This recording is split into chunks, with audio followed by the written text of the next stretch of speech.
What's up guys, you know me here with another build guide video. This time it's the Captain Cruiseman speed setup for Necromancer using a 2-piece Cruisemans and 5-piece Bonespear. Basically we use Cruisemans because of the damage dealt is increased by your percentage of cooldown reduction. So the more cooldown reduction you have, the more damage multiplier you get. You also get a damage reduction from your cost reduction, but we don't use cost reduction in this build. There's no need. It's all damage. So yeah, I'll go through what's in the cube first. Relina Shadow Hook. This is used in every Bonespear build. Basically, nearly every necro build pretty much uses the Shadow Hook. It increases your damage. The more essence you have, the more multiplier you get. Stewart's Greaves, we use this for the movement speed. After using Blood Rush, you get movement speed for 10 seconds. This is walking around normal. Use Blood Rush and now we're moving very quick because of Stewart's Greaves. Royal Ring of Grandeur. We use this because of Captain Cruisemans. We use a 2-piece and 5-piece of the Bonespear set. You can wear this ring if you have a good rolled one that's better than your COE or your Cruiseman sentence. Depends on what you have better rolled. The least best of the three goes in the cube. Petrified Spike, we use this obviously if it's a Bonespear build. Gives us 700% increased damage, but it also doubles the cost of Bonespear. Usually Bonespear is only 20 essence, it now becomes 40. It's not a big deal though because we use maximum essence on our weapon, our offhand, and the passive, and also the skill. So we have plenty of essence. We got 330 essence. Okay. And then I'll go through the skills. We use Decrepify, Borrowed Time. You gain cooldown reduction for every enemy that's cursed. Obviously cooldown reduction with Captain Cruisemans is a damage buff, so the more enemies that are cursed, you get a damage buff. Bonespear Blighted Marrow. This is our main, this is our nuke. It's what does all the damage. Increases the damage as it passes through each enemy, so the more enemies it passes through, the more damage it does. It also works very well with area damage. Blood Rush, we use Metabolism because it gives us an extra cast. Usually it's only one cast. This is a speed build, so we want to move around quickly. If you are having trouble surviving, Potency is another option. Because the Cruisemans has very high cooldown reduction, you can use Blood Rush more often than other builds, but you will not move as fast as using Metabolism. Okay. Simulacrum, we use Reservoir. This is for the maximum essence. Obviously with Relina Shadow Hook that's in the cube. Devour, we use Devouring Aura. This build doesn't use a generator, so we get our essence back the same as the Squirts build from Dark Reaping and Devouring Aura. So as we kill stuff, it gives us essence back, and the corpses from stuff we kill also gives us essence back. Bone Armor, we use Dislocation. This is for solo play. This is so we can stun enemies and proc our Cruiseman bonus. Bone Prison also procs our Cruiseman bonus. Cruiseman, you deal 100% increased damage against slowed enemies, and it is tripled against enemies affected by any other type of control impairing effect. So Bane of the Trapped procs the first part, and then Bone Prison and Dislocation proc the multiplier. So you get 300% damage increase.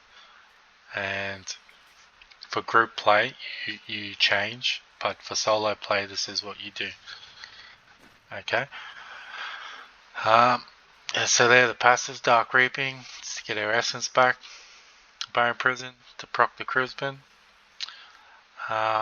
Overwhelming Essence to increase our damage from Relina's Shadowhook, and Standalone is to increase our armor. This build does not use any pets, so we have 100% armor.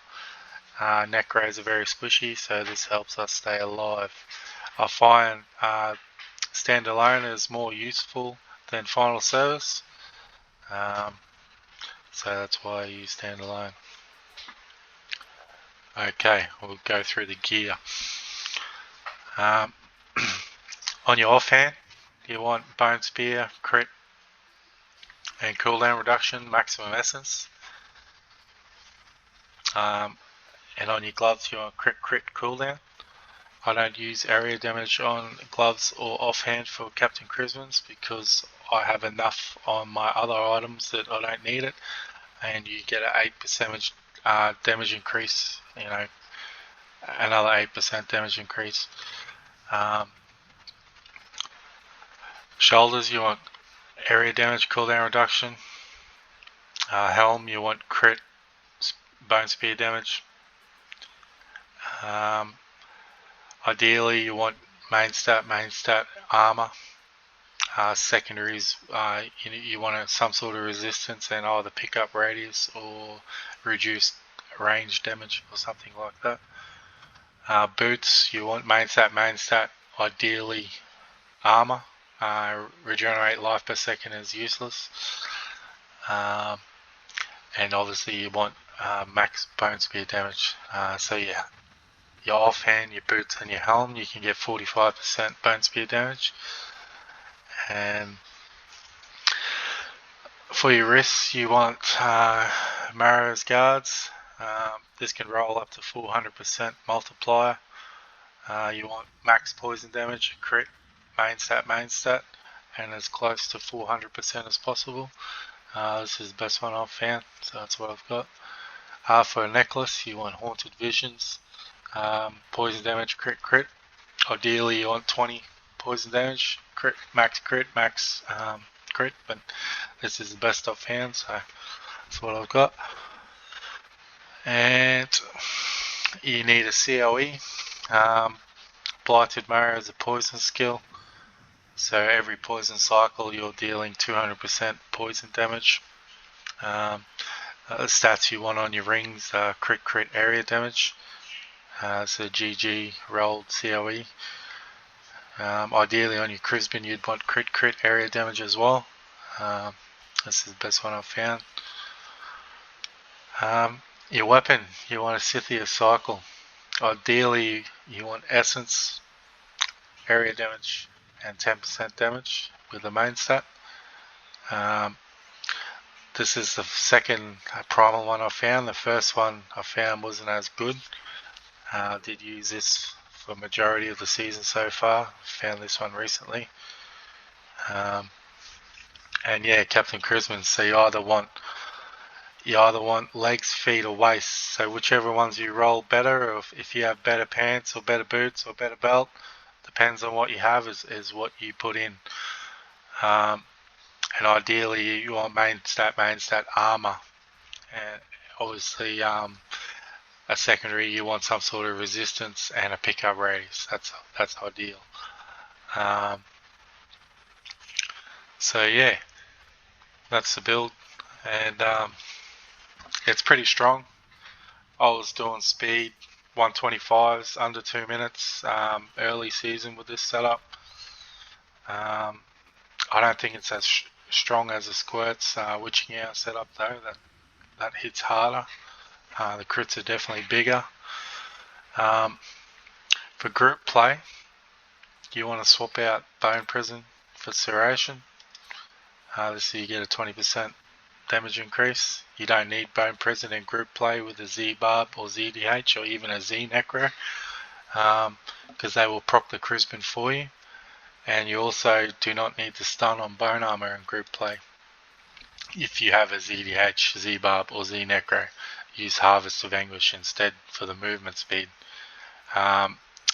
If you use this with a Z-Barb, you will interfere with with his stuns and his pulls because you're stunning as well, and it's not good. So you'll do less damage overall. So because if you stun and then the Barb stuns, you'll cancel the stun. So it's use Harvest of Anguish for the movement speed. And that's it, guys. And this is the Captain Cruiseman's Necro Season 22 build. It's pretty strong. It's easy to set up, and this is you have more survivability with this build than you do with the Squirt switching hour setup. This is definitely a lot tankier. You can pretty much spam Blood Rush with your cooldown reduction. You have I got 50% cooldown reduction when I curse enemies with Borrowed Time. I have over 70 cooldown reduction, so you pretty much can spam Blood Rush, spam your Bone Armor to stay alive, keep your 10 stacks up. This is a easy, friendly build to use to players that more casual and want to relax a bit more. Alright, cheers. I'll get back with another build guide video on my push necro setup. Alright, cheers.